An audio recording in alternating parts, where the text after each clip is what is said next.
The morning sun painted golden patterns across the hospital floor as Zelda rose, moved through her routine with the gentle precision that had made her beloved among both patients and staff. Her soft-soled shoes whispered against the polished tiles as she arranged fresh flowers in the crystal vase, transforming the sterile room into something warmer, more human. She believed deeply that healing required more than medicine. It demanded beauty, kindness, and the touch of someone who truly cared. "You're too good for your own well-being," Margaret warned from the doorway, her weathered face creased with maternal concern.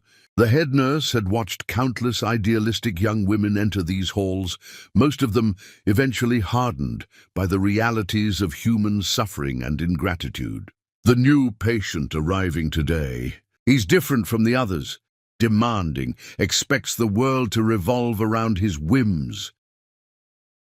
Zelda smiled softly, her dark hair catching the light as she turned. "Everyone deserves compassion when they're vulnerable, Margaret. Pain doesn't discriminate between rich and poor." "Child, your heart is too pure for this world," Margaret replied, shaking her head. "Some people mistake kindness for weakness. They see gentle souls like you as something to be conquered rather than cherished." The elevator chimed its arrival, and Zelda watched as an entourage of stern-faced men in expensive suits emerged, surrounding a stretcher like guards protecting royalty. But her attention was drawn immediately to the man lying upon it, tall and striking, with dark hair and sharp features that would have been handsome if not for the arrogant set of his jaw, even in unconsciousness. This was Brian Armstrong, and she could sense his power even in vulnerability. The transfer proceeded with military precision, his assistants barking orders about temperature, privacy, and communication protocols. Yet through all the commotion, Zelda observed the man himself, noting the tension that remained in his shoulders, even in sleep, the slight tremor in his hands, the way his breathing caught when awareness flickered behind his closed eyelids. "Everyone out," he commanded the moment consciousness returned, his voice carrying the unmistakable authority of someone who had never been denied. "I need to contact my people immediately. There are urgent matters that cannot wait." "You need to rest," Zelda interrupted gently, stepping forward as his entourage reluctantly filed out. "I'm Zelda, and I'll be caring for you during your stay here." Brian's piercing blue eyes fixed on her with surprise, as if he couldn't quite process being contradicted by someone in simple scrubs. "Do you have any idea who I am?" "You're a man who's been hurt," she replied simply, checking the monitors beside his bed with practiced efficiency. "Right now, that's all that matters to me." Something flickered across his features, surprise, perhaps even relief, before the mask of superiority slipped back into place. "I don't need sympathy. I need competent care and to return to my responsibilities as quickly as possible." "Sympathy?" Zelda raised an eyebrow, her voice remaining calm despite his condescending tone. "I don't offer sympathy to anyone, but I do believe in treating every person with dignity, regardless of their status or attitude." Brian fell silent, studying her face as if searching for some hidden agenda. Most people who spoke to him wanted something, access to his world, favors, connections. But this woman's brown eyes held only professional concern and unexpected warmth. With no hint of calculation or desire for personal gain. "The physician will visit you shortly," Zelda continued, adjusting his intravenous line with gentle expertise. "Until then, try to rest. True healing requires surrender, not control." "I don't rest during daylight hours," he protested, though his eyelids were already growing heavy from the prescribed medication. "Today you do," she said softly, dimming the lights with a quiet authority that surprised them both. "Sometimes the strongest thing we can do is admit we need time to recover." As she moved toward the door, his voice stopped her. Wait." When she turned back, his expression had shifted. Vulnerability replacing arrogance like clouds parting to reveal hidden sky. "What did you mean about dignity?" Zelda paused, considering her words carefully. "I mean that every person who enters these doors carries more than physical wounds. Sometimes the invisible injuries hurt the most. Wealth can purchase the finest medical care, but it can't buy genuine human connection or inner peace. Something in her tone seemed to resonate deep within him, and for the first time since his arrival, Brian Armstrong looked truly present. "And you think I need that? Inner peace? I think everyone does," she replied. "The question is whether you're brave enough to accept it when it's offered." With that, she left him alone with his thoughts, unaware that she had just planted a seed that would grow into something far more dangerous than either of them could imagine. Over the following days, Brian found himself anticipating Zelda's shifts with an eagerness that surprised him. She treated him neither with the fawning deference he usually received, nor the intimidation that his reputation often inspired. Instead, she spoke to him as if he were simply another human being, a novelty in his carefully constructed world of power and isolation. "Your flowers are dying," he observed one afternoon as she reviewed his chart. "All beautiful things fade," she replied matter-of-factly. "That's what makes them precious while they last. Permanence isn't what gives life meaning. It's the knowledge that everything passes, so we must cherish what we have while we have it." Philosophy from a nurse? His tone carried amusement rather than condescension now. Wisdom from a woman who's learned that the most valuable things in life can't be purchased. She replaced the wilting lilies with fresh roses, their deep crimson petals catching the afternoon light like captured fire. These came from the hospital garden. Volunteers tend them with love, not because they receive payment, but because they understand that beauty has the power to heal wounded spirits. Brian watched her hands as she arranged the flowers, noting the absence of expensive jewelry, the practical short nails, the small scar on her thumb that spoke of a life lived through experience rather than luxury. "You're different from everyone else." "Different how? You don't want anything from me." He paused, studying her face with growing wonder. "You actually seem to enjoy my company for its own sake, not for what it might lead to." Zelda met his gaze directly, her expression serious. "What makes you think you have anything I want?" "Desailles." The question hung in the air between them, and Brian felt something shift in his chest, a crack in the armor he'd built around his heart since childhood.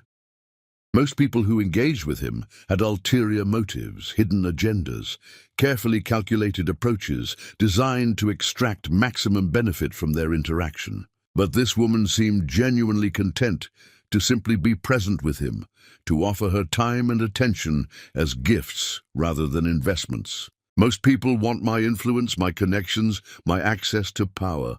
"And what do you want, Brian?" she asked softly. The use of his first name, spoken without title or pretense, sent unexpected warmth through him.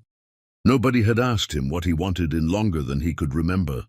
Everyone always assumed they knew. More control, more wealth, more dominance over others. "I want—" he began, then stopped, uncertain how to voice something he'd never allowed himself to acknowledge. "I want someone to see me as more than my achievements. Then perhaps you should try being someone worth seeing beyond those achievements." Zelda replied gently. Though her words carried the weight of absolute truth, their conversations became the highlight of his recovery. She would tell him about her other patients, never breaking confidentiality, but sharing stories of human resilience and hope that fascinated him. There was the elderly man who wrote poetry for his deceased wife, the young mother who sang lullabies to her premature twins, the teenager who painted murals to thank the staff who saved his life. Each story revealed Zelda's deep capacity for seeing the sacred in the ordinary, the profound in the mundane. In return, he found himself revealing glimpses of the man beneath the powerful facade, speaking of childhood dreams, abandoned for family expectations, and the loneliness that accompanied unlimited authority. He told her about wanting to be a teacher once, about how he used to read to children at the local library before his father deemed it unsuitable for their family image. He spoke of board meetings, where he felt like an actor playing a role, of penthouse dinners where conversations felt scripted and hollow. "Do you ever regret the path you've chosen?" she asked one evening as visiting hours drew to a close. Brian considered the question seriously. Regret is a luxury I've never permitted myself. But lately, he paused, his eyes finding hers in the gathering darkness. Lately, I wonder what I might have become if I'd made different choices. It's never too late to make different choices, Zelda said quietly. Isn't it? I'm established in my ways, surrounded by people who only value what I can provide for them. You're speaking to someone right now who values none of those things, she pointed out. The simple truth of her statement hit him like a revelation. Here was a woman who had seen him at his weakest, who had listened to his fears and insecurities, who treated him with kindness despite his often difficult behavior. And she asked for nothing in return except that he be genuine. Zelda, he said, his voice rougher than usual. Would you have dinner with me? After I'm discharged. She tilted her head, studying his face with those perceptive brown eyes. Are you asking me as the powerful man who expects compliance, or as Brian, the person who's been sharing his thoughts with me these past weeks? Just Brian, he said quietly. If you can see past everything else and find just Brian worthy of your time. A small smile touched her lips, transforming her entire face. I'd like that very much. As she prepared to leave for the night, Brian caught her hand gently. Thank you. For what? For seeing me. But as Zelda walked down the hospital corridor toward home, she couldn't shake the feeling that she had just stepped onto a path that would forever change her life, though whether that change would bring joy or devastation remained hidden in the shadows of an uncertain future. Chapter 2, The Illusion of Perfect Marriage.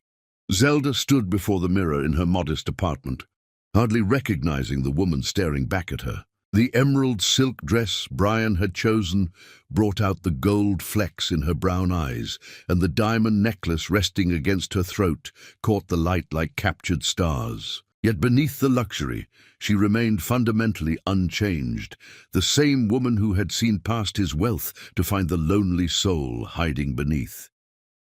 You're trembling, Brian observed from the doorway, his voice soft with concern. He crossed the room with confident strides, his hands settling gently on her shoulders. Second thoughts? Oh, not about you, she whispered, leaning into his touch. About all of this, the photographers, the society pages, the way people look at me now like I'm some kind of fortune hunter. Brian turned her to face him, his blue eyes intense with emotion. Let them look. Let them whisper. You know the truth, and I know the truth. You fell in love with a broken man in a hospital bed, not a bank account. And you fell in love with a nurse who challenged you to be better, she replied, reaching up to straighten his tie. Promise me that won't change, Brian. Promise me that no matter what happens, we'll always remember why we fell in love. I promise, he said, sealing the vow with a kiss that tasted of forever. The wedding ceremony unfolded like a fairy tale that Zelda had never dared to dream. The cathedral's soaring arches seemed to embrace them as they exchanged vows, their words carrying the weight of absolute sincerity. When Brian slipped the platinum band onto her finger, his hands shook slightly, not from nerves, but from the overwhelming realization that someone loved him not for what he could provide, but for who he was beneath all the armor. Brian, take you, Zelda, to be my wife, he spoke, his voice carrying clearly through the hushed sanctuary. I promise to cherish your gentle spirit, to protect your kind heart, and to never let the world's cynicism touch the light you've brought into my life. Zelda's eyes filled with tears as she responded, her voice steady, despite the emotion threatening to overwhelm her. Zelda, take you, Brian, to be my husband. I promise to love the man you are and support the man you're becoming. I promise to be your safe harbor in every storm, and to never let you forget that true strength comes from vulnerability shared with someone who loves you. The reception that followed blurred past in a whirlwind of congratulations and champagne toasts. But for Zelda, the most precious moment came when Brian pulled her aside during the dancing, his expression serious despite the celebration surrounding them. I need you to know something, he said, his thumb tracing circles on her palm as they swayed to the music. I've never believed in forever before. But standing here with you, I finally understand what it means to want to spend eternity with someone. Show me, she whispered against his ear. Every day for the rest of our lives, show me.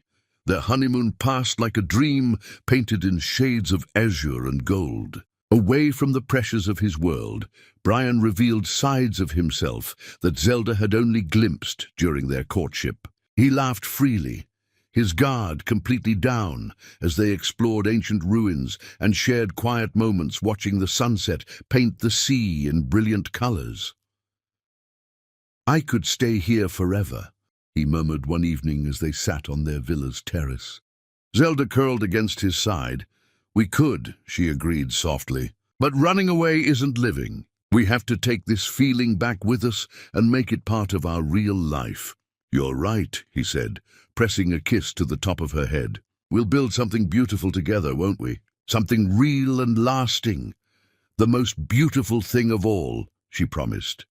The early period of married life seemed to validate every hope and dream they had shared. Brian made genuine efforts to shed the harsh edges of his previous existence, consulting Zelda before making decisions that would affect their life together. He established a charitable foundation inspired by her stories of the patients she had cared for, and found unexpected fulfillment in using his resources to help others.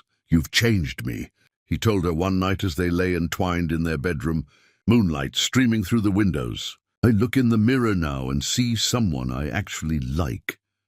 I didn't change you, Zelda corrected gently, her fingers tracing patterns on his chest. I just loved you enough to let you become who you really are. It was during one of these perfect moments that Zelda discovered she was carrying their child. The pregnancy test lay on the bathroom counter like a harbinger of dreams fulfilled. And when she emerged to find Brian reading in bed, her radiant smile told him everything before she spoke a word. We're going to have a baby, she whispered, her voice filled with wonder. Brian's book tumbled forgotten to the floor as he swept her into his arms, spinning her around the room with joyous laughter. A baby, he repeated, as if testing the miraculous reality of the words. A baby. They spent hours that night planning their child's future, choosing names, designing the nursery, and imagining the family they would become. Brian's excitement seemed genuine and overwhelming, his hands constantly drawn to her still flat stomach, as if he could already feel the life growing within. I want to be the father I never had, he confessed as they finally settled down to sleep. Patient, present, the kind of man our child will be proud to call Daddy. You will be, Zelda assured him, though something in his tone sent a tiny shiver of unease through her heart. The first subtle changes appeared gradually, so slowly that Zelda initially dismissed them as natural adjustments to their new reality. Brian began spending longer hours away from home, claiming he needed to secure their family's future. His phone calls became more frequent and intense, his conversations filled with sharp edges that reminded her uncomfortably of the man she had first met in the hospital. You're pushing yourself too hard, she observed one evening as he paced their living room, phone pressed to his ear, his free hand gesturing angrily at someone who couldn't see him. I'm doing what needs to be done, he replied curtly when the call ended, his tone colder than she had heard since before their wedding. Brian, she said softly, rising from the couch to approach him. Talk to me, what's wrong? Though for a moment, his expression softened and she glimpsed the vulnerable man she had fallen in love with. Nothing's wrong. There's so much responsibility now. A wife, a baby coming. I need to make sure I can provide for you both. We don't need more than we have, Zelda reminded him, her hands finding his face. We need you present, not absent. We need your heart, not your wealth. You don't understand, he said, pulling away slightly. You've never had to worry about supporting a family, about the weight of everyone depending on you for survival. The words stung more than he seemed to realize, and Zelda felt something cold settle in her stomach. I understand more than you think. I've seen families with nothing but love thrive, and families with everything but love crumble. Which do you want us to be? Instead of answering, Brian turned away, his shoulders tense with an emotion she couldn't quite identify. I'm going to my study. I have matters to attend to. As she watched him walk away, Zelda pressed a protective hand to her growing belly. It's just stress, she whispered to the child within. Daddy loves us. He's just scared about being responsible for us. But deep in her heart, a seed of doubt began to take root. A whisper that perhaps the man she had married was not as completely transformed as they had both believed. The pregnancy that should have drawn them closer seemed to be driving an invisible wedge between them. And Zelda found herself wondering if Brian's promises of forever would prove as fragile as morning mist. That night, as Brian worked late in his study and she lay alone in their bed, Zelda stared at the ceiling and tried to convince herself that love would be enough to overcome whatever darkness was creeping into their perfect world. But the distance between them felt like a chasm growing wider with each passing day, and she couldn't shake the feeling that she was losing the man she had fought so hard to save from his own loneliness. The baby kicked gently inside her, as if sensing her distress, and Zelda placed both hands over her belly protectively. Whatever happened between her and Brian, she would not let their child suffer for the sins of its parents. That much, at least, she could control. Chapter 3. The Emergence of Betrayal. The morning sickness had finally subsided, but Zelda found herself facing a different kind of nausea as she stared at the empty space beside her in bed. Brian's side remained cold and untouched. He hadn't come home again last night. Another urgent situation, she noted with growing concern, her hand instinctively moving to her rounded belly, where their child grew stronger each day. Another emergency, she murmured to herself, reciting the explanation he had given over the phone the previous evening. His voice had sounded distant, distracted, as if he were speaking to her from another world entirely. Downstairs, she found a note propped against the coffee maker in Brian's precise handwriting. Unexpected developments require my immediate attention. Don't wait up. Take care of yourself and our baby.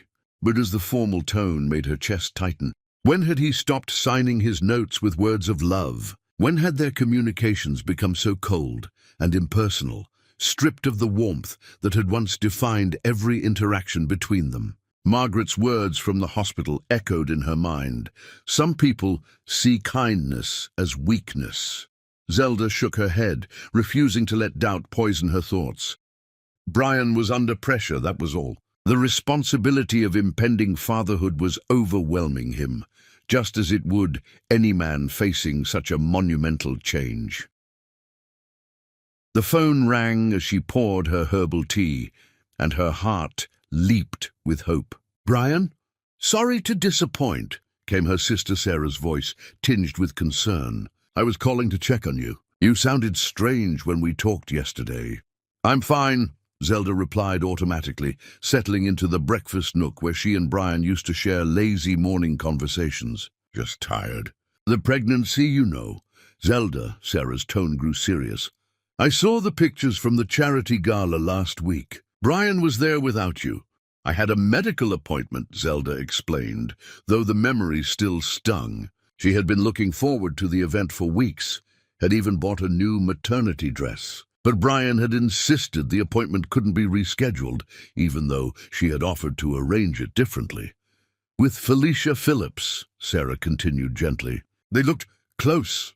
Zelda's grip tightened on the phone. Felicia Phillips, a name that had begun appearing more frequently in conversations about Brian's professional life. A sophisticated woman with connections throughout their social circle, someone who moved in the same elite spheres that Brian inhabited. "She's a colleague," Zelda said firmly. "Someone important for his work. You know how these events are, all networking and professional obligations." "Zelda. Sarah, please." The exhaustion in her own voice surprised her. "I can't do this right now. Brian is working hard for our family. I won't let gossip and speculation poison what we have." After hanging up, Zelda sat in the quiet kitchen, her hands cradling her growing belly. The baby kicked gently, as if sensing her distress, and she forced herself to smile. "Your daddy loves us," she whispered. "He's just scared about providing for us. Everything will be okay." But even as she spoke the words, they felt hollow in the empty house. Brian stood at the floor-to-ceiling windows of his office. The city spread out below him like a kingdom he had conquered through sheer force of will. Yet today, the view brought him no satisfaction. His reflection in the glass looked haggard, older than it should, and he couldn't shake the image of Zelda's trusting face from his mind. "You look terrible," Felicia Phillips observed from the doorway, her voice carrying the smoky quality that had first caught his attention. She entered without invitation, as was her way, her heels clicking against the marble floor with predatory precision. "Thank you for that observation," Brian replied dryly, though he didn't turn around. "What do you want, Felicia?" "Don't. The same thing I've wanted for weeks," she said, moving to stand beside him at the window. "You." Her directness had been refreshing at first, so different from Zelda's gentle, nurturing approach to life. Where his wife offered comfort and understanding, Felicia provided challenge and excitement. Where Zelda saw the best in everyone, Felicia understood the darker realities of power and ambition. "I'm married," he said, the words feeling strange on his tongue. "To a woman who doesn't understand your world," Felicia replied smoothly. "Tell me, Brian, when was the last time Zelda discussed strategy with you? When did she last understand the pressures you face, the decisions that keep you awake at night?" Brian's jaw tightened. It was true that Zelda's attempts to discuss his work often felt naive, her suggestions rooted in idealism rather than the harsh realities of his position. She wanted him to consider the human cost of every decision, to prioritize compassion over profit, to be the man she believed he could become rather than the man the world demanded he be. "She's pregnant with my child," he said quietly, "and I'm not asking you to abandon your responsibilities." Felicia moved closer, her hand resting lightly on his arm. "I'm offering you something different, something that complements your real nature instead of trying to change it." The touch burned through his shirt, igniting desires he had been trying to suppress for weeks. Felicia understood his hunger for power, his need to dominate and control. With her, he didn't have to pretend to be gentle or consider consequences beyond his own desires. "This is wrong," he whispered, even as he turned to face her. "Wrong, according to whom?" she challenged, her green eyes holding his gaze steadily. "According to a woman who knew you briefly and decided to remake you into her image of the perfect husband. Or wrong according to your own nature, Brian." Her words struck deep, hitting insecurities he had buried beneath domestic happiness. Was Zelda's love genuine, or was she simply trying to transform him into something more palatable? Did she love him, or the idealized version of him she had created in her mind? "She loves me," he said, but the words lacked conviction. "She loves who she thinks you are," Felicia corrected. "I love who you actually are. The powerful, ruthless, magnificent man who built an empire through strength and determination. Why should you apologize for that?" Before he could respond, she pressed her lips to his, and the last of his resistance crumbled. In Felicia's arms, he felt like himself again, powerful, dominant, free from the constant pressure to be better, kinder, more considerate. She didn't ask him to change. She celebrated him exactly as he was. When they finally broke apart, guilt crashed over him like a physical blow. Zelda's face appeared in his mind, trusting, loving, currently carrying his child while believing in their shared future. "I have to go," he said roughly, stepping away from Felicia. "Of course you do," she replied with satisfaction. "But you'll be back, Brian, because this is who you really are, and eventually, even you will stop pretending otherwise." As he drove home through the evening traffic, Brian's hands gripped the steering wheel with white-knuckled intensity. What had he done? How had he allowed himself to betray the one person who had loved him unconditionally? But even as guilt consumed him, Another part of his mind replayed the feel of Felicia's lips, the way she made him feel powerful and desired, without asking him to be anything other than what he was. With Zelda, he constantly felt the weight of her expectations, the pressure to live up to the man she believed him to be. With Felicia, he could simply exist without judgment or the need for transformation. He found Zelda in the nursery they had been decorating together, hanging a mobile of dancing bears above the crib. Her face lit up when she saw him, and the pure joy in her expression made his stomach clench with self-loathing. "You're home," she said, crossing to him with the graceful movements of advancing pregnancy. "I was starting to worry." "Sorry," he muttered, accepting her kiss but unable to meet her eyes. The situation ran longer than expected.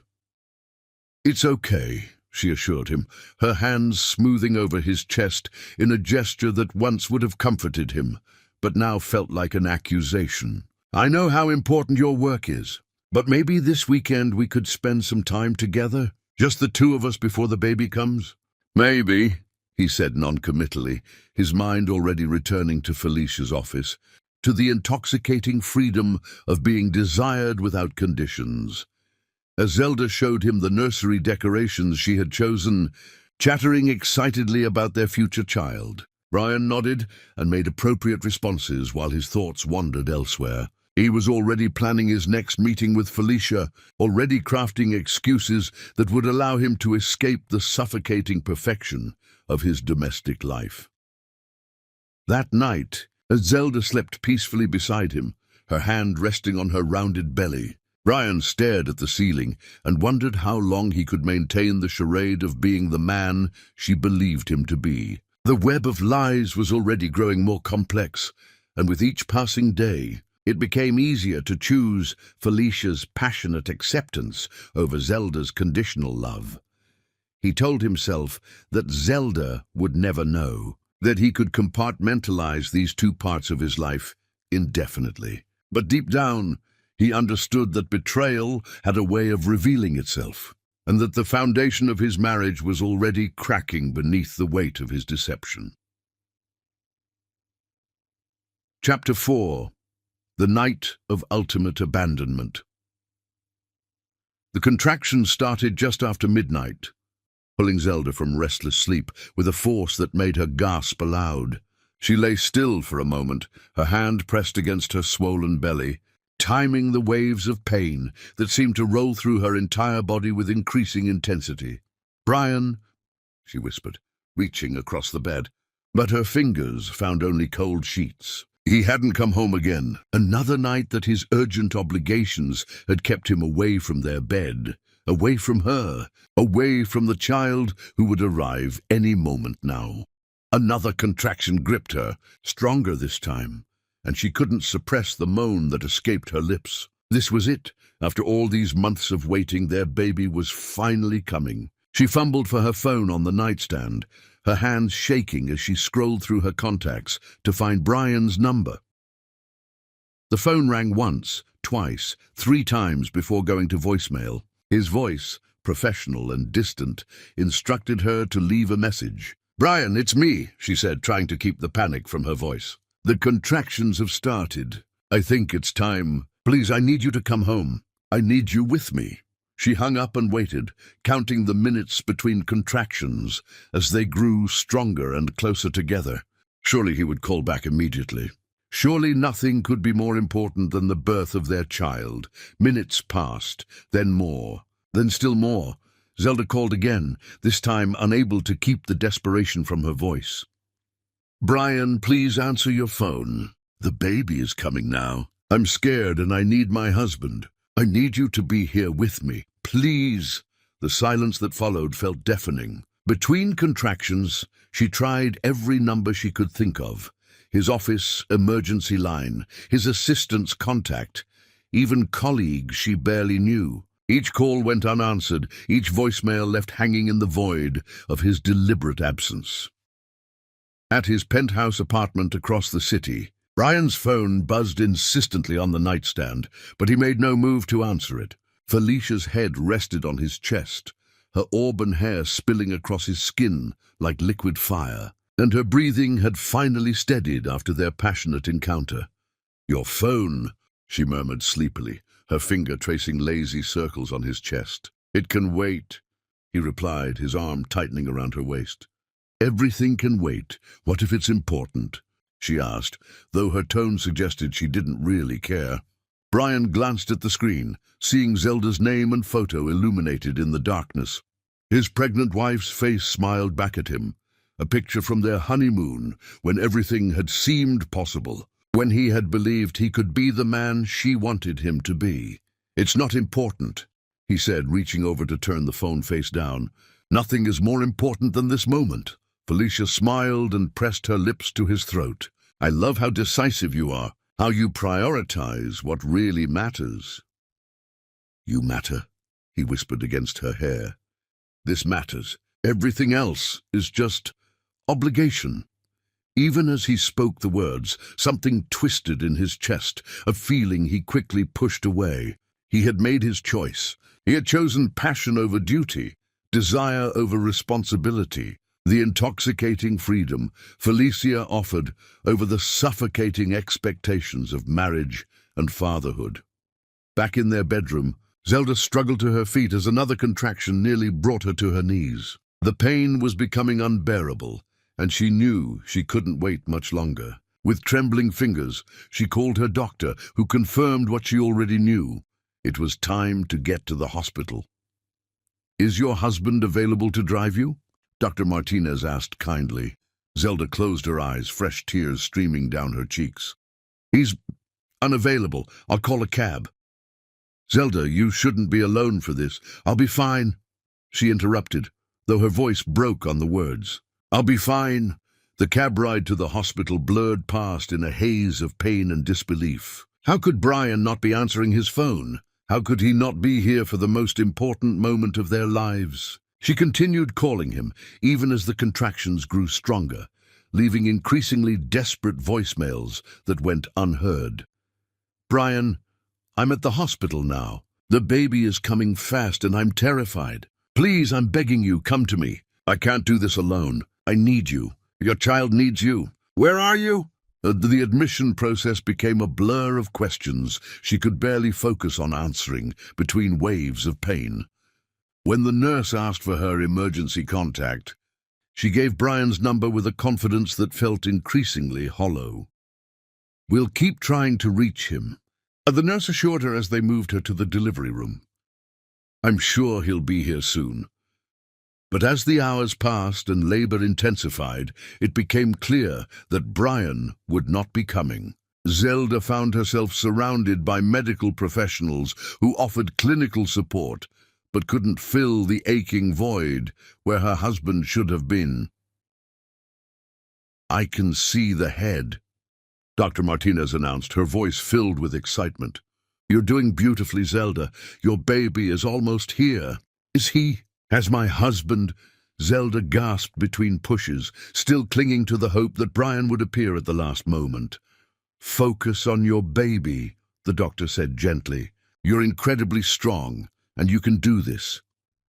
As her child entered the world with a powerful cry that filled the delivery room, Zelda felt a strange combination of overwhelming joy and devastating heartbreak. Her daughter, their daughter, was perfect, with Brian's dark hair and what would surely be his striking features. But he wasn't there to see her first breath, her first cry, her first moments of life. "She's beautiful," Dr. Martinez said, placing the baby on Zelda's chest. "Perfect in every way." Zelda looked down at her daughter through tears that wouldn't stop falling. "Hello, little one," she whispered, her voice hoarse from hours of labor. "I'm your mama, and I love you so much. Your daddy loves you too. He couldn't be here." The lies felt bitter on her tongue, but she couldn't bear for her child's first moments to be tainted with the truth of abandonment. Across the city, Brian's phone finally fell silent after hours of ignored calls. Felicia stirred in his arms, checking her own phone for the time. "It's almost dawn," she observed. "Shouldn't you be getting home soon? Before your wife wakes up and realizes you were gone all night?" She's used to it by now, Brian replied, though something cold had settled in his stomach. The guilt he had been suppressing was creeping back, demanding acknowledgement. Good, Felicia said, pressing closer to him. I hate sharing you, even with someone as insignificant as her. Brian said nothing, staring at the ceiling as the first rays of sunlight crept through the windows. Somewhere across the city, Zelda was sleeping peacefully, unaware of his betrayal, trusting in his love even as he systematically destroyed everything they had built together, or so he told himself, refusing to look at his phone or confront the growing pile of missed calls and unheard voicemails that would shatter the illusion of his blameless infidelity. In the hospital room, Zelda held her sleeping daughter close to her chest, studying every perfect feature in the soft morning light. She had stopped crying hours ago, had stopped calling Brian's phone, had stopped making excuses to the nurses about why her husband wasn't there. It's just you and me now. Sweet girl, she whispered to her daughter. But that's okay. We're going to be okay. Mama's going to take care of you and love you and make sure you never feel abandoned the way I do right now. The baby stirred in her arms, tiny fingers curling around Zelda's thumb with instinctive trust. In that moment, looking into her daughter's peaceful face, Zelda felt something shift inside her, a strength she hadn't known she possessed, a fierce protectiveness that transcended her own pain. I promise you, she said, her voice growing stronger with each word, that no matter what happens, you will always know you are loved. You will always know you matter. And someday, when you're old enough to understand, I'll tell you about the night you were born, and how you saved me by giving me a reason to be stronger than I ever thought possible. As the sun rose fully over the city, casting warm light through the hospital window, Zelda began to understand that while one chapter of her life had ended in the darkness of abandonment, another was beginning in the light of unconditional love, a love that would prove more powerful than any betrayal. She named her daughter Grace, knowing instinctively that this child was indeed a blessing that would carry them both forward into whatever future awaited them. Chapter 5. The Cruel Revelation and Inner Transformation. Several days had passed since Grace's birth, and Zelda had begun to find a strange peace in the rhythm of hospital life. The nurses had stopped asking about her husband's absence, their pitying glances replaced by admiring respect for the young mother who faced each challenge with quiet dignity. She had chosen the name Grace, a choice that felt both hopeful and prophetic, as if the baby truly was a blessing that would carry them both forward. She's gained weight beautifully, announced Dr. Sarah Chen during morning rounds, checking Grace's chart with obvious satisfaction. And her mother is healing wonderfully. You'll both be ready to go home tomorrow. Home. The word should have brought comfort, but instead it filled Zelda with a hollow dread. Home meant facing the reality of Brian's absence, the questions about where he had been, the need to confront the growing certainty that something fundamental had broken in their marriage.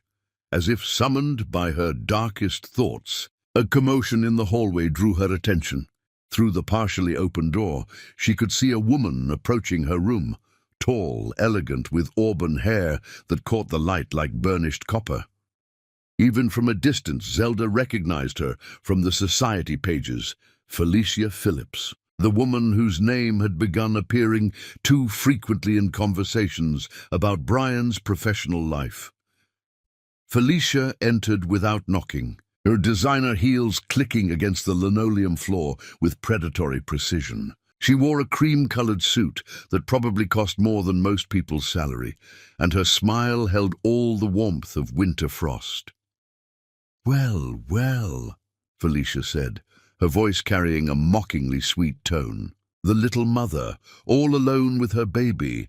How touching. Zelda instinctively pulled Grace closer to her chest, protective instincts flaring at the obvious malice in the other woman's voice. "I'm sorry, visiting hours are over, and I don't believe we've been introduced.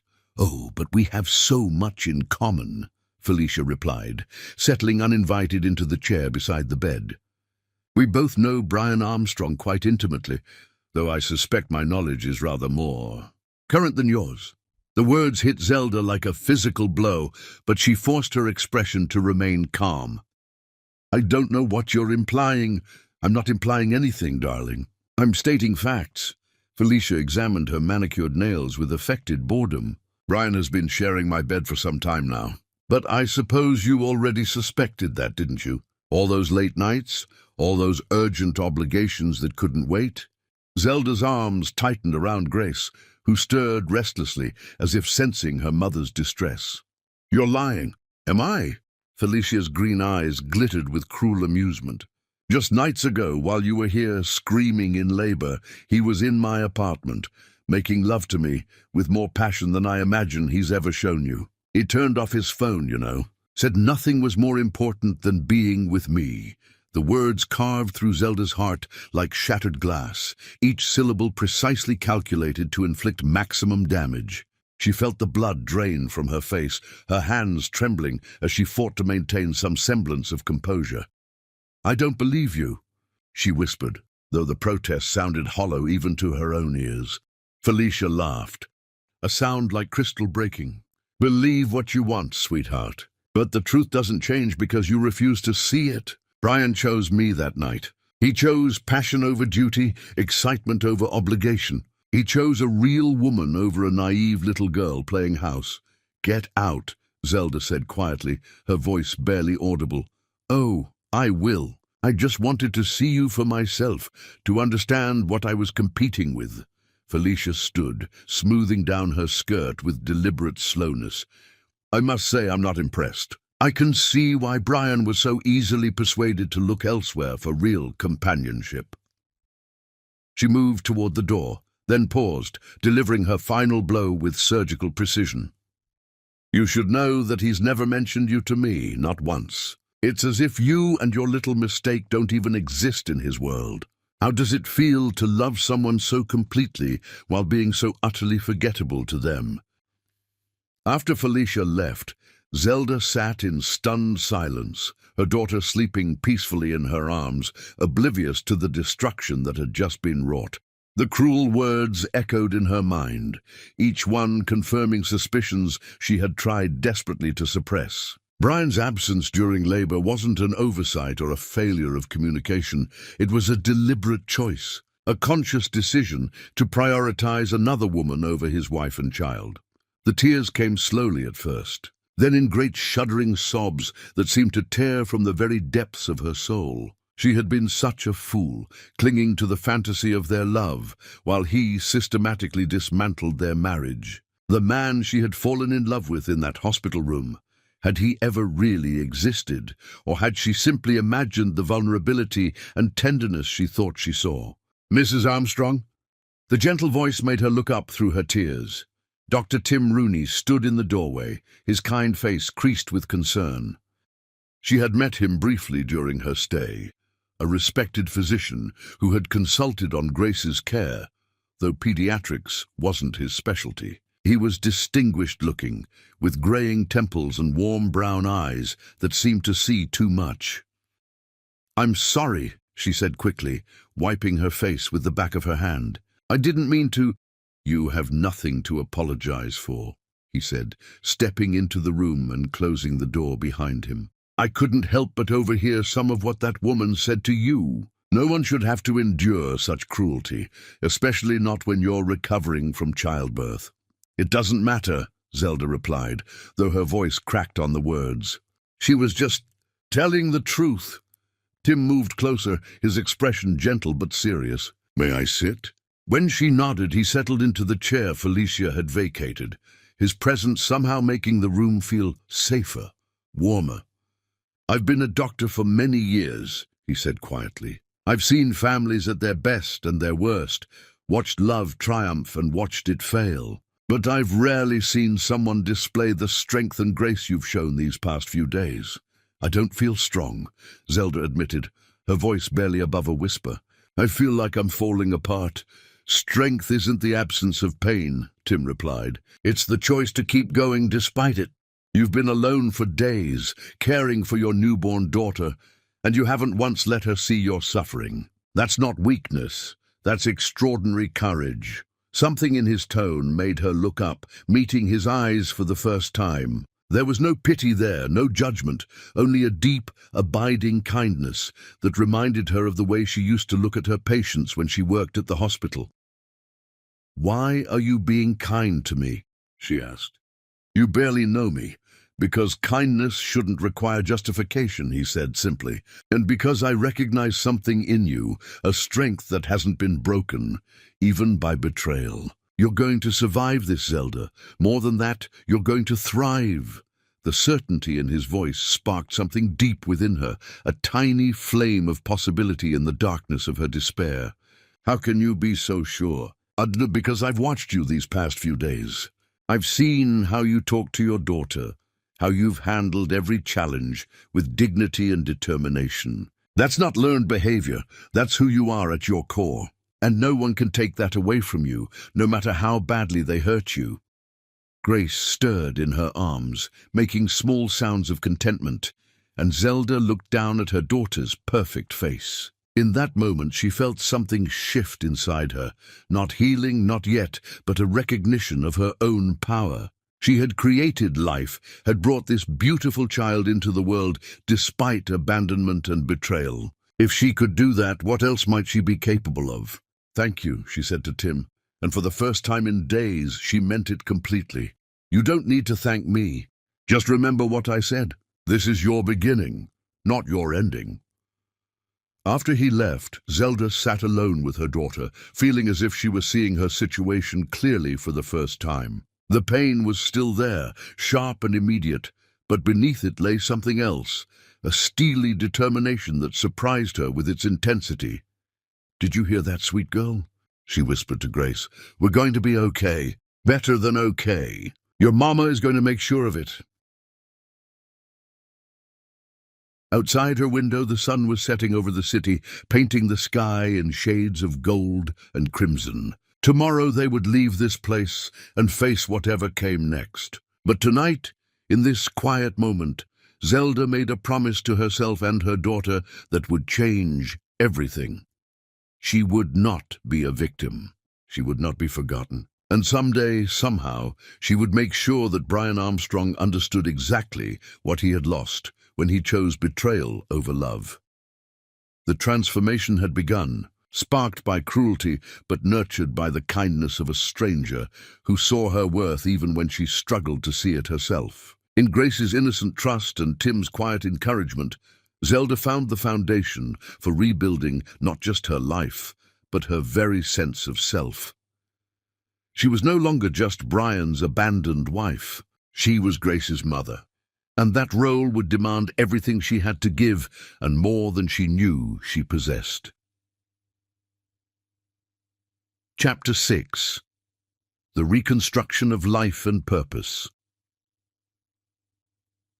The apartment Zelda found was small, barely large enough for 2 people, but it felt like a palace compared to the suffocating emptiness of the mansion she had left behind. 2 rooms, a tiny kitchen, and windows that actually opened to let in fresh air. It was the first place that had felt like home since Grace's birth.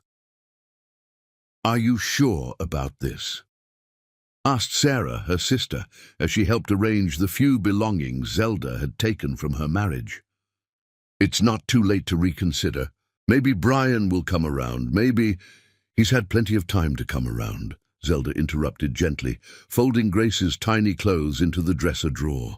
"Multiple opportunities during which he visited briefly, stayed for less than an hour each time, and spent most of that time on his phone. This isn't about him changing, Sarah. This is about me refusing to disappear." Grace gurgled happily from her bouncy seat, reaching for the colorful mobile hanging above her.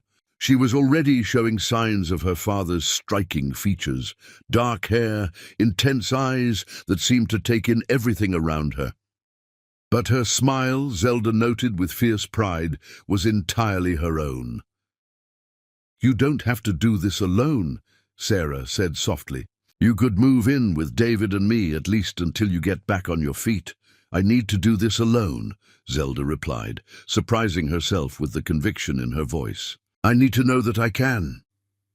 The doorbell chimed, and Zelda's heart gave a small flutter. Tim had promised to stop by after his hospital shift to see how they were settling in. Over the past weeks, their friendship had become the anchor that kept her grounded. His presence a reminder that kindness existed in the world even when everything else seemed dark. I'll get it, Sarah said, shooting her sister a knowing look. Tim appeared in the doorway carrying a basket that smelled like heaven and wore the kind of genuine smile that reached his eyes. I brought dinner, he announced. My grandmother's chicken soup recipe, and I figured you might not have had time to cook today. You didn't have to do that, Zelda protested, though she was already moving toward him. Drawn by the warmth he seemed to carry with him wherever he went. I wanted to, he said simply, setting the basket on the small table. Besides, someone needs to make sure you're eating properly. You're looking too thin. I'm fine, she insisted, but even as she spoke, she realized she couldn't remember her last full meal. Between caring for Grace, finding an apartment, and navigating the complexities of separation, food had become an afterthought. Of course you are, Tim agreed with gentle sarcasm. That's why you're swaying on your feet. Sarah watched this exchange with growing amusement. I'm going to run some errands, she announced diplomatically. Give you two a chance to catch up. After she left, Tim moved around the small kitchen with easy familiarity, heating the soup and setting out bowls as if he had lived there for years. Grace watched him from her seat with bright, attentive eyes, and when he approached her, she broke into a delighted grin. Well, hello there, beautiful girl, he said, lifting her from the seat with practiced ease. Have you been helping your mama today? Grace responded by grabbing his stethoscope and attempting to eat it, making Tim laugh, a rich, warm sound that filled the apartment with joy. I see you're already showing medical interest. Very promising. She likes you, Zelda observed, feeling something warm and complicated flutter in her chest as she watched them together. The feeling is entirely mutual, Tim replied, settling into the chair beside her with Grace contentedly nestled in his arms. She's extraordinary, Zelda, just like her mother. I'm not extraordinary, she protested. I'm just trying to survive each day. That's what makes you extraordinary, he said quietly. Most people would have crumbled under what you've endured. Instead, you've created a home. You're caring for your daughter with infinite love, and you're building a new life from scratch. If that's not extraordinary, I don't know what is. They ate dinner together as the sun set outside her windows, Tim somehow managing to hold Grace while still helping himself to soup. The conversation flowed easily between them. Hospital stories, plans for Grace's future, books they had both read. It felt natural, comfortable, like something they had been doing for years rather than weeks. Tim, Zelda said as he prepared to leave, can I ask you something? Anything. Why are you doing this? Being so kind to Grace and me? You don't owe us anything. He paused in putting on his coat, considering his words carefully. Do you remember what you told me about dignity, that day we first really talked? About how everyone deserves to be treated with respect, regardless of their circumstances. She nodded, remembering her words to Brian in that hospital room so many months ago. You've been living that philosophy every day since I've known you, he continued. Even when your husband abandoned you, even when that horrible woman tried to destroy you, even when you had every reason to become bitter and angry, you've remained kind. You've shown Grace nothing but love. You've treated every nurse and doctor with respect. You've faced each challenge with grace. That's rare, Zelda. That's precious. And it deserves to be protected. But you barely know me. I know enough, he interrupted gently. I know that you sing to Grace when you think no one is listening. I know that you always ask the cleaning staff about their families. I know that you apologize when you cry, as if sadness was something to be ashamed of. I know that you're stronger than you realize and more beautiful than you believe. The words hung in the air between them, heavy with meaning and possibility. Zelda felt her cheeks warm as she processed what he had said, not just the compliments, but the careful observation they implied. He had been watching her, noticing her, seeing her in ways that Brian never had. "Tim, I'm not asking for anything," he said quickly. "I just want you to know that you're not alone. Grace isn't growing up without a father figure, if I have anything to say about it. And you're not facing this journey without support. Not as long as I'm around." After he left, Zelda sat in her quiet apartment with Grace sleeping peacefully in her arms. The contrast between this evening and the empty, echoing nights she had endured in Brian's mansion was stark. Here, in this tiny space with barely enough room for two, she felt more at peace than she had in months. "What do you think, sweet girl?" she whispered to her daughter. "Is it possible to find happiness after everything we've been through?" Grace stirred slightly, her tiny fingers curling around Zelda's thumb with instinctive trust. In that gesture, Zelda found her answer. Happiness might look different than she had originally planned, but it was possible. More than possible, it was growing slowly and carefully. In the quiet moments of kindness and connection she shared with a man who saw her worth, even when she struggled to see it herself. 2 weeks later, Zelda stood in the hospital cafeteria where she had once worked, applying for her old position. The head nurse, Margaret, looked her up and down with sharp, assessing eyes. "You know the hours are difficult," Margaret said, "and you'll need reliable childcare." "I've already arranged that," Zelda replied, thinking of Tim's offer to help with Grace whenever his schedule allowed. "I need to work, Margaret. I need to support my daughter. And your husband. What does he think about his wife returning to work?" My husband," Zelda said carefully, "is no longer part of my decision-making process." Margaret's expression softened slightly. "Good for you, child. When can you start?" As Zelda walked through the familiar halls later that day, she felt something she hadn't experienced in months: purpose. She had loved nursing, had found meaning in caring for others, and returning to it felt like reclaiming a part of herself that had been lost in the chaos of marriage and motherhood. "Excuse me," called a voice behind her. She turned to see Tim approaching, his face bright with surprise and pleasure. "What are you doing here?" "I got my job back," she said, unable to suppress the pride in her voice. "I start Monday." "That's wonderful," he said, and she could see that he genuinely meant it. "Grace will be so proud of her mother. Will you walk with me?" She asked impulsively. "I want to see the maternity ward again, where she was born."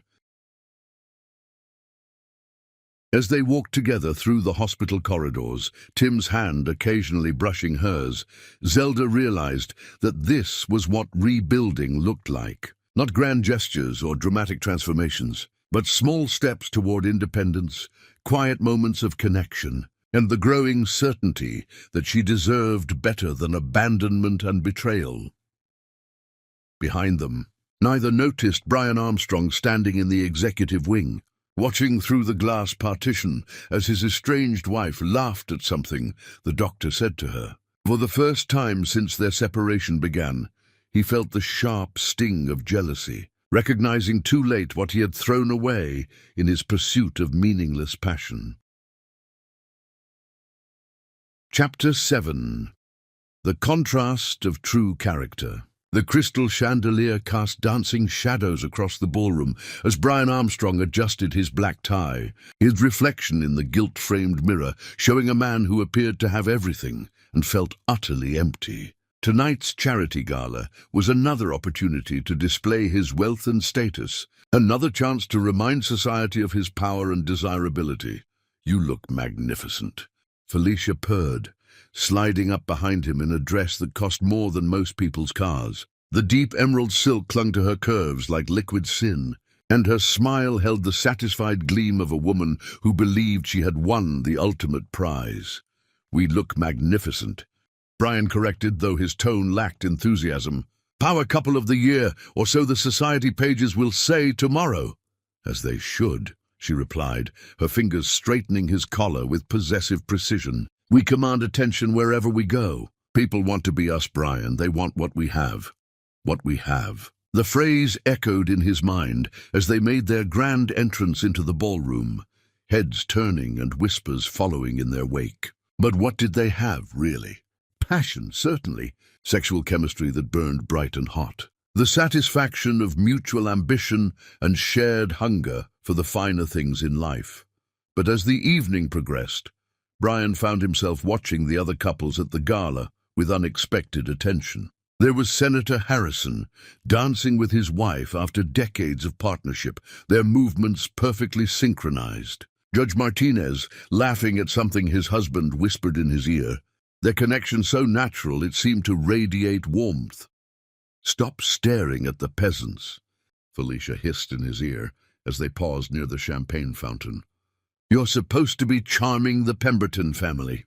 They're considering a significant involvement with us." "Right," Brian replied, forcing his attention back to the task at hand. But even as he worked the room with practiced charm, part of his mind wandered to a small apartment across town where Zelda was probably reading bedtime stories to their daughter. Their daughter, Grace. He had seen her only briefly since her birth, each visit feeling more awkward and uncomfortable than the last. The baby would cry when he held her, as if sensing his discomfort, and Zelda would take her back with an efficiency that made him feel like an intruder in what should have been his own family. "You're distracted tonight," Felicia observed as they settled at their table for dinner. "What's wrong with you?" Nothing's wrong," he replied automatically. "Just thinking about various obligations." "Liar." Her green eyes narrowed dangerously. "You've been strange all week, ever since you went to that hospital for your annual checkup and saw her." The accusation hung between them like a challenge. It was true. Seeing Zelda at the hospital, watching her laugh with that doctor, had unsettled him in ways he didn't want to examine. She had looked radiant, happy, complete without him. "Zelda is my past," he said firmly. "You're my present and my future." "Good," Felicia replied, but her smile didn't reach her eyes. Because I won't share you with a memory, Brian. I won't be second place to some pathetic little nurse playing victim." The venom in her voice when she spoke about Zelda made something twist uncomfortably in his chest. When had Felicia become so cruel? When had her wit turned into meanness, her confidence into arrogance? "She's not pathetic," he found himself saying before he could stop the words. Felicia's fork clattered against her plate. "Excuse me? I said she's not pathetic," Brian repeated, surprised by his own defensiveness. "Whatever else Zelda is, she's not pathetic. She's caring for our daughter alone, working to support herself. That takes strength." "Strength?" Felicia's laugh was sharp enough to cut glass. "Is that what you call it? I call it desperation. Clinging to a marriage that's over, trying to trap you with a baby you never wanted. I never said I didn't want the baby. Didn't you?" Felicia leaned forward, her voice dropping to a venomous whisper. "Because I distinctly remember you saying that becoming a father felt like a trap, that the pregnancy changed everything between you. I remember you telling me that you felt suffocated by domesticity, that you needed to remember who you really were." The words hit him like physical blows because they were true. He had said those things, had meant them at the time. But hearing them repeated back to him now, stripped of passion and justification, they sounded hollow and selfish.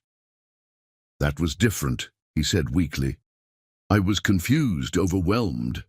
"You were honest," Felicia interrupted. "For the first time in your marriage, you were finally honest about what you wanted. And what you wanted was me."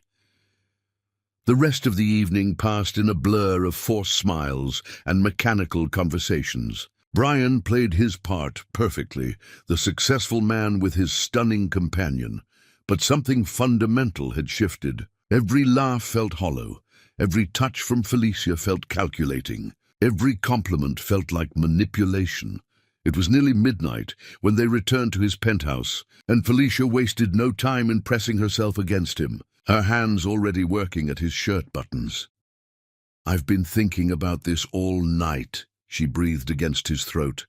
"Thinking about proving to you again why I'm everything you need." But as her lips found his, Brian found himself pulling away, creating distance between them for the first time in their relationship. "What's wrong?" she demanded, her eyes flashing with anger and hurt pride. "I'm tired," he said, though they both knew it was a lie. "It's been a long night. Since when has being tired ever stopped you?" Felicia's voice grew sharp, suspicious. "You've never turned me down before, never." "There's a first time for everything," he replied, moving to pour himself a drink, with hands that trembled slightly. Felicia watched him with the calculating gaze of a predator sensing weakness. "This is about her, isn't it? About your precious little wife and your unwanted baby." "They're not unwanted," Brian said quietly, the words surprising him as much as they surprised her. "What did you just say?" "I said they're not unwanted." He turned to face her, seeing her clearly for perhaps the first time. "My daughter isn't unwanted. She's innocent in all of this. And Zelda never deserved what I put her through." Felicia's beautiful face contorted with rage. "Don't you dare," she snarled. "Don't you dare stand there and romanticize that pathetic woman now that you're bored with me. I've given you everything, Brian, everything you said you wanted." "You've given me passion," he agreed. "Excitement, validation, but you've never given me peace." "Peace?" She laughed bitterly. "Peace is for weak men, Brian. You're not weak. You're powerful, ambitious, magnificent. Peace is what ordinary people settle for when they can't handle anything more intense. Maybe I'm more ordinary than either of us thought," he said softly. The slap came without warning, sharp and stinging across his cheek. Felicia stood before him, breathing hard, her carefully applied makeup smeared, her sophisticated facade cracking to reveal something ugly beneath. "You're disgusting," she spat. "Weak and disgusting. Do you know what I sacrificed for you? The opportunities I turned down, the men I refused. I bet everything on you, Brian Armstrong, and now you want to crawl back to some insignificant little nobody." "I'm not crawling back to anyone," he replied, touching his stinging cheek. "I'm just finally seeing things clearly." Felicia grabbed her purse, her movements sharp with fury. "Let me make something clear for you then. If you think you can throw away what we have for some fantasy reconciliation with your wife, you're more deluded than I thought. She'll never take you back, Brian, not after what you did to her. Not after what we did to her." "I know," he said simply, and the quiet acceptance in his voice seemed to deflate her rage slightly. "Then what's the point of this? What's the point of destroying what we have?" Brian looked at her, really looked, and saw the desperation beneath the anger, the fear that she had miscalculated, that she had chosen poorly. For the first time since their affair began, he felt something like pity for her. "The point," he said gently, "is that I finally understand the difference between wanting someone and loving them. And I finally understand what I lost." Felicia left without another word, her designer heels clicking furiously across the marble floor. After the door slammed behind her, Brian stood alone in his penthouse, overlooking the glittering city, finally understanding that all the wealth and power in the world couldn't fill the void left by authentic love, freely given and carelessly thrown away. In the silence of his empty home, he thought of Zelda and Grace, sleeping peacefully in their small apartment, surrounded by the warmth of genuine affection and the promise of a better future. For the first time since their affair began, Brian Armstrong understood exactly what he had sacrificed for the hollow satisfaction of selfish desire. Chapter 8. The Declaration of Superior Love. The cherry blossoms were in full bloom in the hospital's memorial garden, their delicate pink petals dancing on the spring breeze like confetti celebrating new beginnings. Zelda sat on the weathered stone bench where she and Tim had shared lunch countless times, watching Grace toddle unsteadily between the flower beds with the fearless determination of a child discovering the world. "Mama, look," Grace babbled, holding up a fallen petal with the triumphant pride of someone who had just discovered treasure. "I see." "Sweetheart," Zelda called back, her heart swelling with the pure joy that seemed to multiply daily in their simple life. "It's beautiful, almost as beautiful as her mother," Tim's voice came from behind her, warm with affection and something deeper that made her pulse quicken.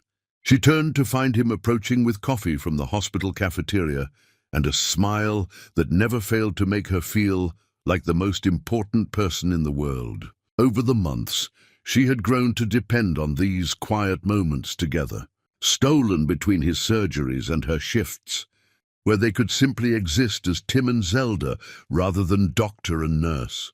"You're early," she observed as he settled beside her, their shoulders touching in the casual intimacy that had developed between them. "I thought you had that consultation this afternoon." "Finished earlier than expected," he replied, but something in his tone suggested there was more to the story. "Actually, I have something important to discuss with you."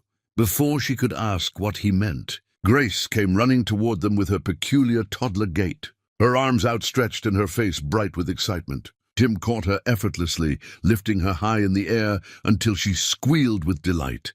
"Uncle Tim," she chanted, her word for him that never failed to make him smile.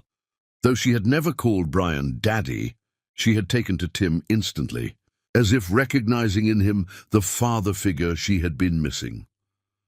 "Hello, Princess," Tim murmured, settling her on his lap where she immediately began playing with his stethoscope.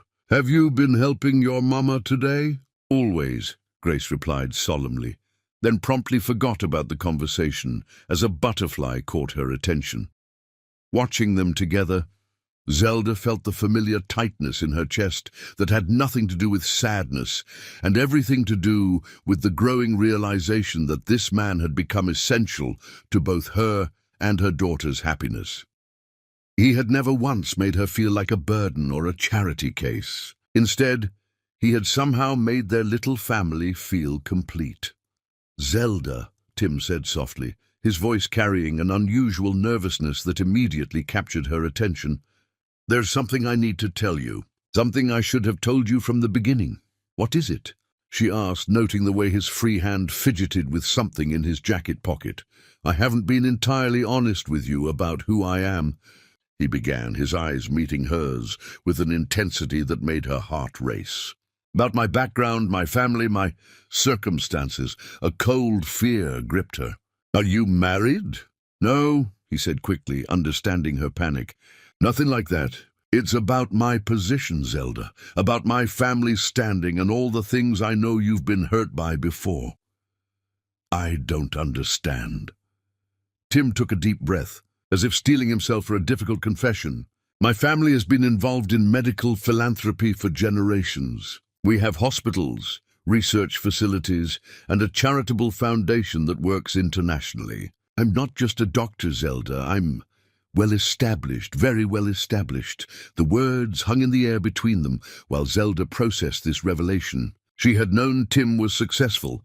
His position at the hospital, his obvious education and refinement had made that clear. But what he was describing was influence on a scale that dwarfed even Brian's position. "Why didn't you tell me?" she asked quietly. "Because I was terrified you'd run away," he admitted. "I watched what wealth and power did to you in your marriage. I saw how it corrupted the man you loved, how it turned what should have been a blessing into a burden. I was afraid that if you knew about my background, you'd see me differently. And now I can't hide it anymore because I need to ask you something. And I need you to know everything before you answer." He shifted Grace gently to his other knee, then reached into his jacket pocket with his free hand. When he withdrew it, Zelda's breath caught in her throat. The ring he held was unlike anything she had ever seen. Not the ostentatious display that Brian had chosen, but something elegant and timeless, with a center stone that caught the light like captured starlight. "Zelda Rose," Tim said, his voice steady, despite the emotion she could see in his eyes. "I have loved you since the night I watched you give birth to Grace alone, and still find the strength to whisper words of love to your daughter. I have loved you through every challenge, every small victory, every moment of joy and sadness we've shared." I love your strength, your kindness, your fierce protection of Grace, and the way you see the best in everyone around you. Grace, sensing the importance of the moment, even if she couldn't understand it, had grown still in his arms, her dark eyes moving between the two adults with solemn attention. I love Grace as if she were my own daughter, Tim continued, his voice growing stronger with conviction. I love the family we've become together, and I want to make it official. Not because you need rescuing, and not because I need completing, but because we're better together than we could ever be apart. Tears had begun streaming down Zelda's face, but she made no move to wipe them away. The contrast between this moment and Brian's proposal was stark. There was no manipulation here, no sense that she was being purchased or possessed. Tim was offering partnership, not ownership. Will you marry me, Zelda? Will you let me be Grace's father and your husband for all the right reasons this time? Yes, she whispered, then louder. Yes, of course. Yes. The ring slipped onto her finger as if it had been made for her, and when Tim kissed her, Grace clapped her hands with delight, as if she understood that something wonderful had just happened. So, Zelda said when they finally broke apart, holding up her hand to admire the ring, just how well established are we talking about? Tim laughed, the sound rich with relief and joy. Well established enough that Grace will never want for anything. Well established enough that you'll never have to worry about security again. Well established enough that we can change the world if we want to. And what do you want to do with all this influence?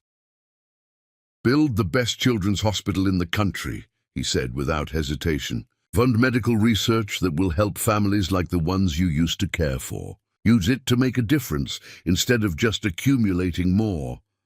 I love you, she said simply, and the words felt different than they ever had before. Not desperate or grateful or dependent, but joyful and free and chosen. The engagement announcement appeared in the society pages days later, and the response was immediate and overwhelming. Tim Rooney, it turned out, was not just wealthy, but genuinely respected throughout the medical and philanthropic communities. His family's foundation had funded breakthrough research in pediatric medicine, built free clinics in underserved communities, and educated countless doctors worldwide. Did you see this? Sarah burst into Zelda's apartment waving a newspaper, her eyes bright with excitement. They're calling you the Angel of Mercy, who captured the heart of the most eligible bachelor in philanthropy. That's ridiculous, Zelda protested, though she couldn't suppress her smile as she read the glowing article describing Tim's accomplishments and their romance. Ridiculous and wonderful, Sarah corrected. Do you know what this means? You're not just moving on from Brian, you're moving up, way up. The true magnitude of Tim's status became clear over the following weeks, as engagement congratulations poured in from people Zelda had never heard of, but who apparently moved in the highest circles of society. Hospital board members, university presidents, heads of major charities, all expressing their delight at Tim's choice and their eagerness to meet his fiancée. I had no idea, Margaret confessed during one of their shifts together. I knew Dr. Rooney was important, but I didn't realize his family was practically medical royalty. Neither did I, Zelda admitted, still adjusting to the reality of her new circumstances.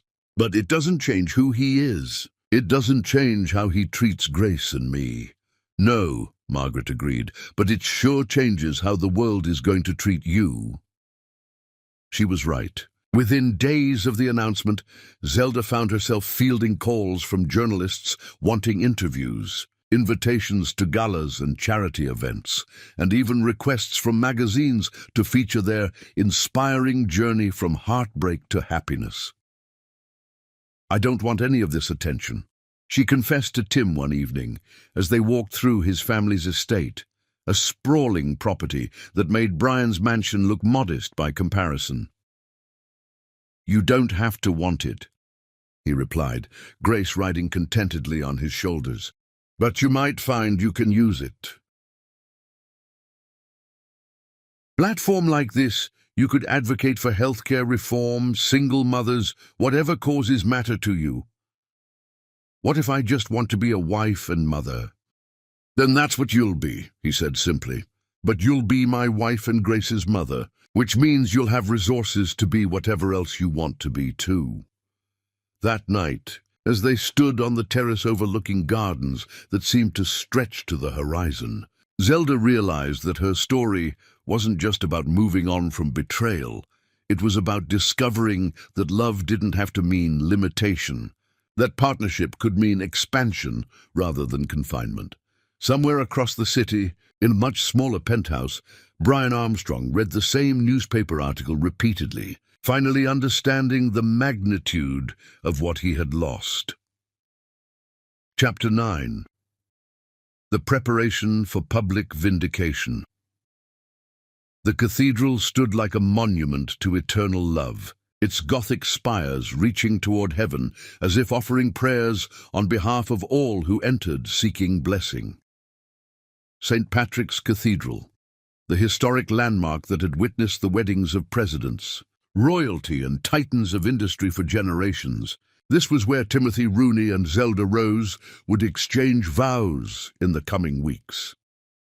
Zelda stood in the empty nave during their final walkthrough, her hand resting on Tim's arm as the wedding coordinator, a woman whose services were typically reserved for heads of state, explained the ceremony's logistics. The magnitude of what was happening still felt surreal, like a dream she might wake from at any moment.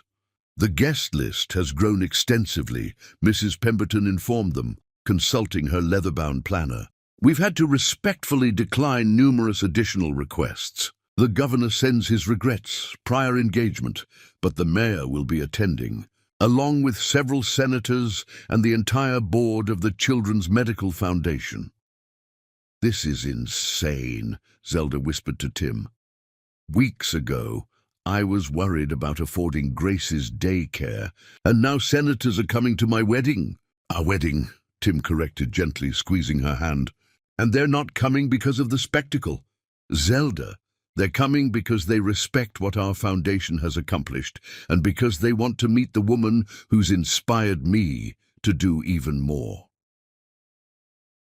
Grace, now walking steadily, had escaped from her Aunt Sarah's supervision and was exploring the cathedral's side chapels with the fearless curiosity that characterized everything she did. Her delighted laughter echoed off the stone walls, bringing warmth to the solemn space. The media coverage will be extensive, Mrs. Pemberton continued. Society magazines, medical journals, philanthropic newsletters. Everyone wants to document the union of two families dedicated to healing and service. Two families?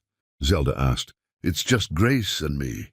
My dear, Mrs. Pemberton smiled kindly, you've been a single mother working as a nurse while building a better life for your daughter. That's a story of service and sacrifice that resonates with everyone. Combined with Timothy's legacy, this wedding represents hope, renewal, and the triumph of genuine love over cynicism. After the coordinator left, Tim and Zelda sat in the front pew watching Grace toddle between the elaborate floral arrangements being installed for the ceremony. White roses, lilies, and baby's breath created cascading displays that seemed to glow in the colored light streaming through the stained glass windows. Are you having second thoughts? Tim asked quietly, noting the contemplative expression on Zelda's face. Not about you, she replied quickly. Never about you, but all of this. She gestured around the cathedral. It feels so public, so exposed. What if people think I'm just another gold digger who traded up when her first marriage failed? People who matter will know better, Tim said firmly. And people who don't matter, well, their opinions aren't worth your concern. Brian thinks I'm a gold digger, she said softly. He's been telling people that I left him for someone richer, that I planned this whole thing. Tim's jaw tightened. Brian Armstrong is in no position to judge anyone's motives. Besides, let him talk. The truth has a way of revealing itself. Across the city, Brian Armstrong sat in his lawyer's office, staring at the wedding invitation that had arrived that morning. Heavy cream paper with elegant gold script. It was a formal announcement that Zelda Rose and Timothy Rooney requested the honor of his presence at their wedding celebration. "It's a deliberate provocation," his attorney James Mitchell observed, "sending you an invitation when she knows the history between you." "Or it's Rooney's way of showing me exactly what I lost," Brian replied, his thumb tracing the embossed lettering. "Do you know who this man is, James?" "Really no? I've done some research since you asked. The Rooney family essentially built modern pediatric medicine. Their foundation has more influence in healthcare policy than most government agencies. Timothy Rooney personally holds patents on surgical techniques that have saved thousands of children's lives. And his standing. Conservative estimates put it far above yours," James said bluntly. "The man could overshadow you without affecting his quarterly activities."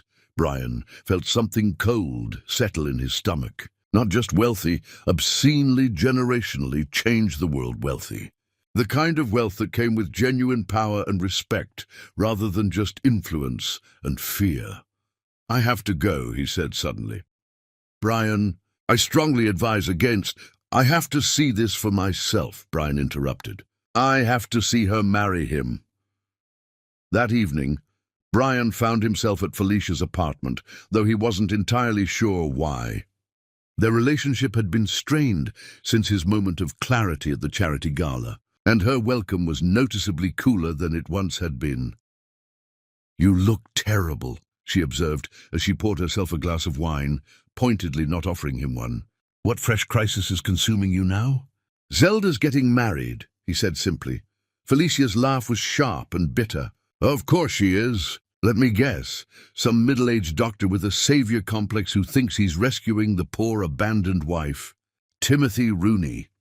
The wineglass slipped from Felicia's fingers, shattering against the marble floor in a spray of burgundy liquid and crystal shards. "What did you just say?" "She's marrying Timothy Rooney. The wedding is soon at St. Patrick's Cathedral." Felicia stared at him for a long moment, her face cycling through expressions of disbelief, rage, and something that looked like panic. "That's impossible. Timothy Rooney doesn't date.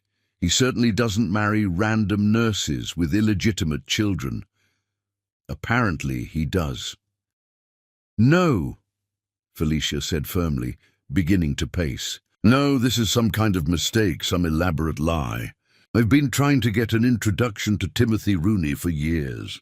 Do you know what marriage to him would mean? The social position, the philanthropic influence, the connections." "I'm beginning to understand," Brian said quietly, watching her growing agitation with fascination. "She can't have him," Felicia continued, her voice rising. "That pathetic little nobody can't just stumble into the most eligible bachelor in the country. It's not fair. It's not right." "Fair." Brian found himself defending his estranged wife. "Zelda didn't stumble into anything. She's been working at the hospital, caring for her daughter, building a life. If Rooney fell in love with her, it's because she deserved his love." Felicia whirled to face him. "Don't you dare take her side. Not after everything we've shared, everything I've given up for you." "What exactly have you given up, Felicia?" The question seemed to surprise them both. "What have you sacrificed that wasn't just a calculated investment in what you thought I could provide?" "I gave up other opportunities. To be with wealthier men," he finished. "To climb higher on the social ladder."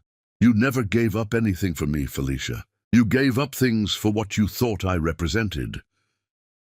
"And what exactly do you think Zelda gave up for you?" She shot back. "Her freedom, her innocence, her trust." The words hit their target with devastating accuracy. Zelda had given up everything for him, her independence, her careful boundaries, her very identity as a strong woman who didn't need rescuing. She had trusted him completely, and he had destroyed that trust through selfishness and cowardice. "We're going to that wedding," Felicia announced suddenly. "Both of us. Why would we do that?" "Because I want to see this fairy tale for myself.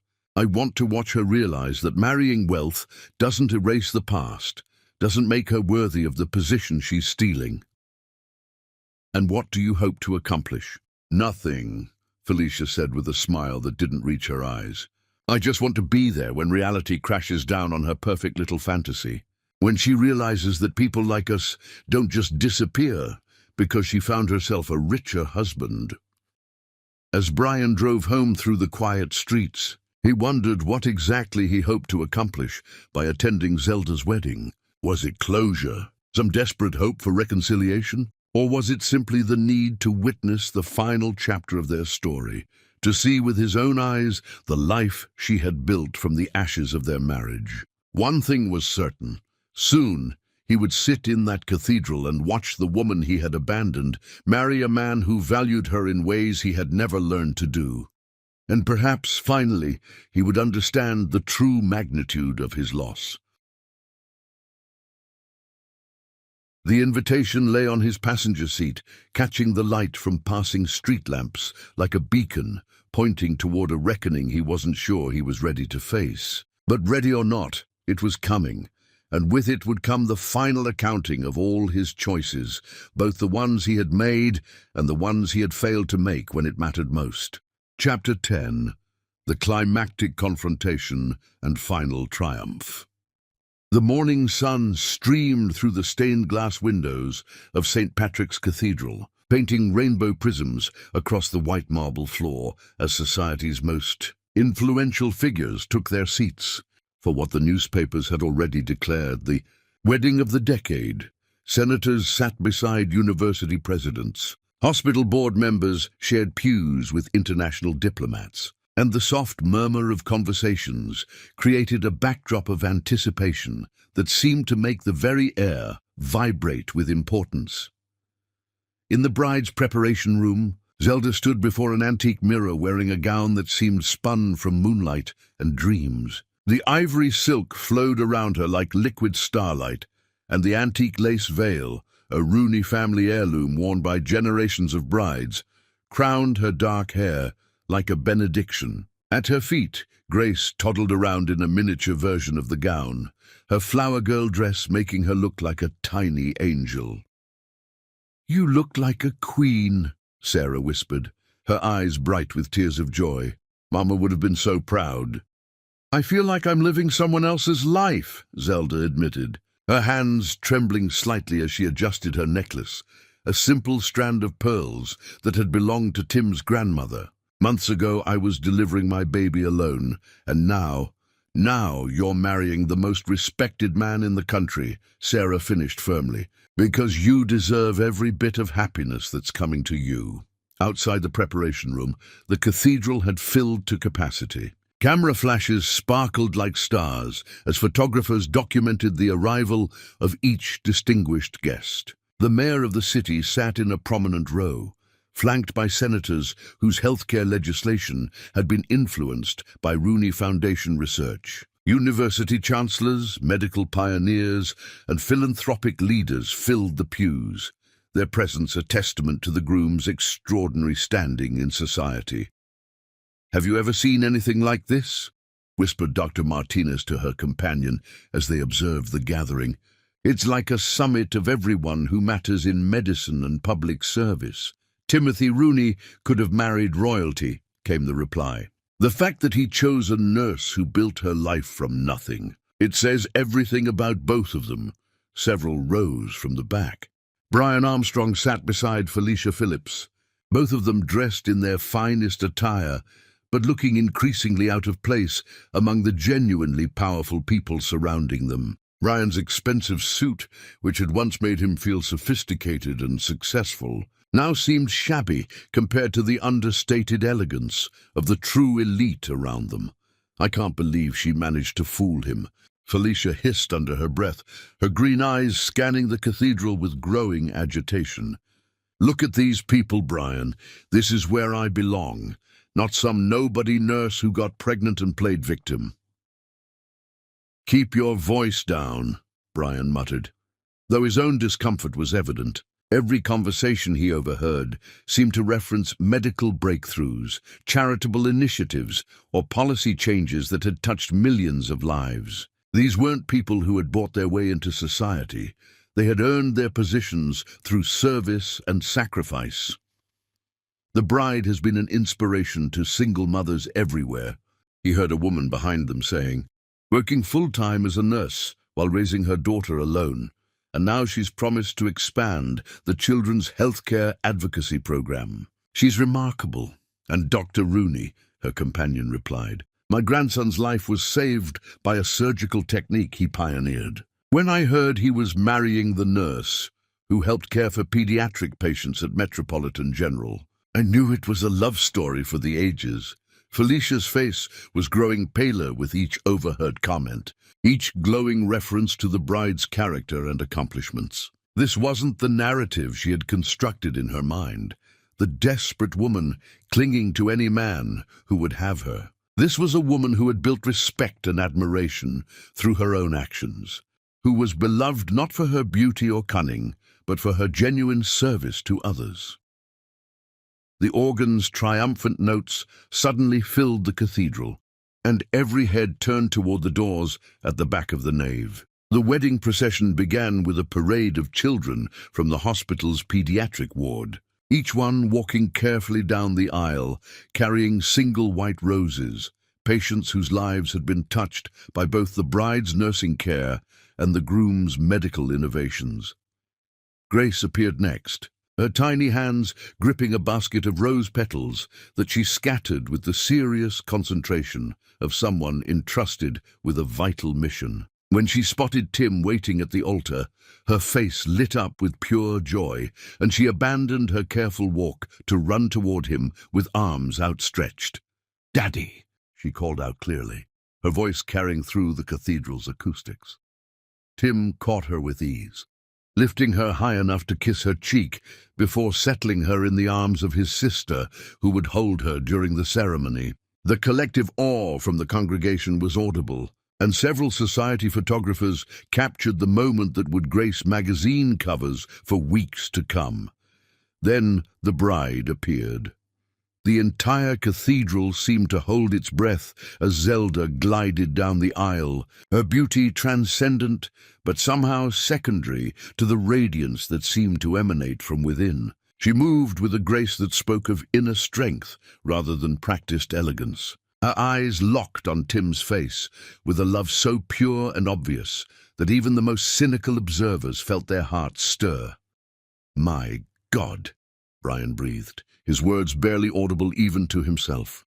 This wasn't the broken, abandoned woman he had left behind. This was a queen approaching her coronation, a woman who had not only survived betrayal, but had emerged stronger, more beautiful, more worthy of devotion than he had ever realized. Every step she took seemed to emphasize the magnitude of his loss, the depth of his failure to recognize the treasure he had possessed. Felicia's hands clenched into fists as she watched the procession, her perfectly applied makeup beginning to show stress cracks around her eyes. "This isn't possible," she whispered. "This can't be happening."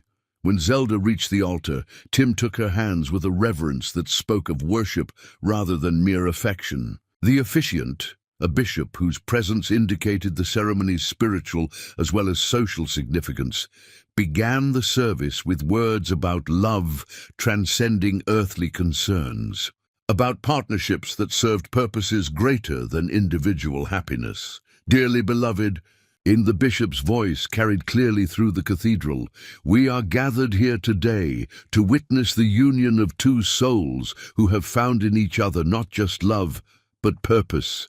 Timothy and Zelda have each dedicated their lives to healing others, and today they pledged to heal the world together." The vows they exchanged were personal, heartfelt, and devastatingly beautiful. Tim spoke of finding in Zelda the missing piece of his soul, the woman who made his success meaningful and his future bright. Zelda's words about second chances and the courage to love again brought tears to eyes throughout the congregation. "You saved me," she said, her voice clear despite the emotion threatening to overwhelm her, "not by rescuing me from my circumstances, but by showing me that I was worth saving. You loved Grace before she was yours, and you loved me when I had forgotten how to love myself." When the bishop pronounced them husband and wife, the kiss they shared seemed to seal not just their union, but their transformation into something greater than either could have achieved alone. The cathedral erupted in applause that spoke of genuine joy rather than mere social obligation.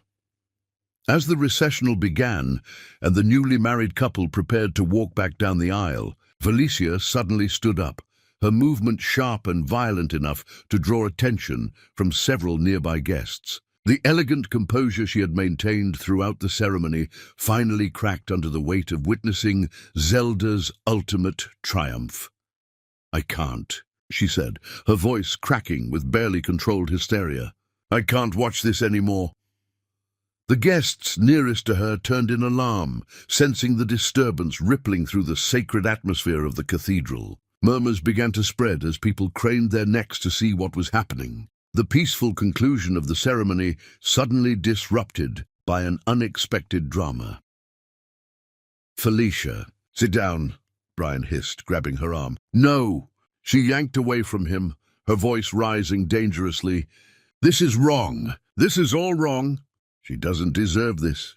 The commotion had begun to spread, guests turning to stare as Felicia pushed past Brian into the aisle. Her carefully constructed facade was crumbling, revealing the desperate, grasping woman beneath the sophisticated exterior. "She's nothing," Felicia shouted, her voice echoing off the cathedral walls. "A nobody nurse who trapped one man with a pregnancy and seduced another with sob stories. This isn't a fairy tale, it's a con game." Security began moving toward her, but Felicia was beyond caring about consequences. All the rage, jealousy, and frustrated ambition that had been building for months finally exploded in a spectacular public breakdown. "I gave up everything for you," she screamed at Brian, who had followed her into the aisle looking mortified. "Everything? And for what? So you could sit here mourning some pathetic woman who never deserved you in the first place." The entire cathedral had fallen silent, except for Felicia's increasingly hysterical voice. Camera flashes exploded as photographers captured every moment of her meltdown, her carefully applied makeup now streaked with tears of rage and humiliation. "You destroyed me for her," she continued, advancing on Brian with fury radiating from every line of her body. "You threw away what we had, what we could have been, for a fantasy about a woman who's forgotten you even exist. Look at her, Brian! Look at how she looks at him. She never looked at you that way because you never deserved it." "Now, Felicia, stop!" Brian pleaded, acutely aware of the hundreds of eyes watching their disgrace unfold. "Stop?" Felicia laughed, the sound sharp enough to cut glass. "Why should I stop?" "Because we're embarrassing ourselves. Because we're proving that we're exactly the kind of people who don't belong in a place like this." She gestured wildly around the cathedral, her movements becoming more erratic with each word. "She won!" Felicia screamed. "The little nobody won everything.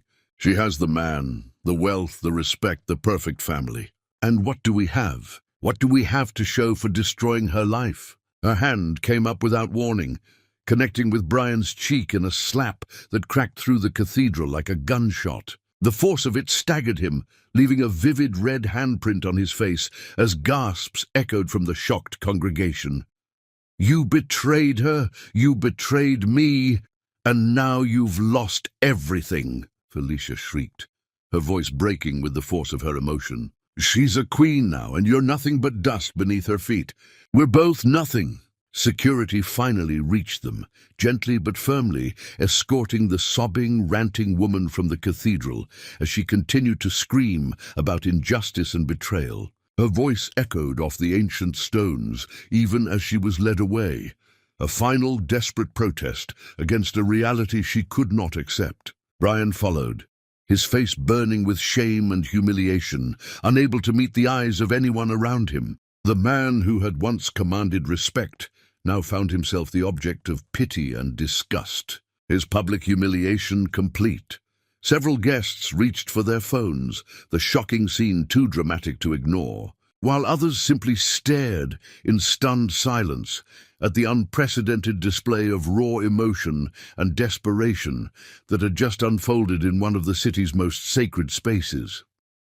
As the doors closed behind them, cutting off Felicia's distant wails, the cathedral slowly returned to the business of celebration. The bishop, with admirable composure, gestured for the recessional to continue. Tim and Zelda, who had watched the entire spectacle with expressions of pity rather than anger, began their walk down the aisle as husband and wife. Grace rode in Tim's arms, pointing excitedly at the flowers and completely oblivious to the drama that had just unfolded.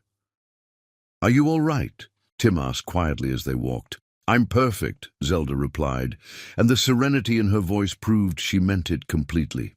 "They can't touch what we have, Tim. Nothing they do or say can diminish this moment or this love."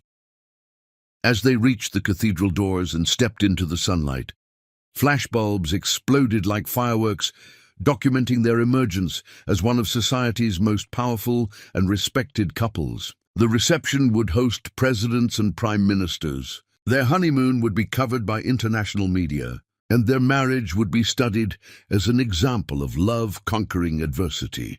Behind them, in the shadow of the cathedral steps, Brian Armstrong stood alone, finally understanding that he had not just lost a wife, he had lost his chance at redemption, at love, at becoming the man he might have been. Felicia was gone, taken away in a car that would likely deliver her to a psychiatric facility. And with her went the last vestiges of the life he had built on selfishness and betrayal.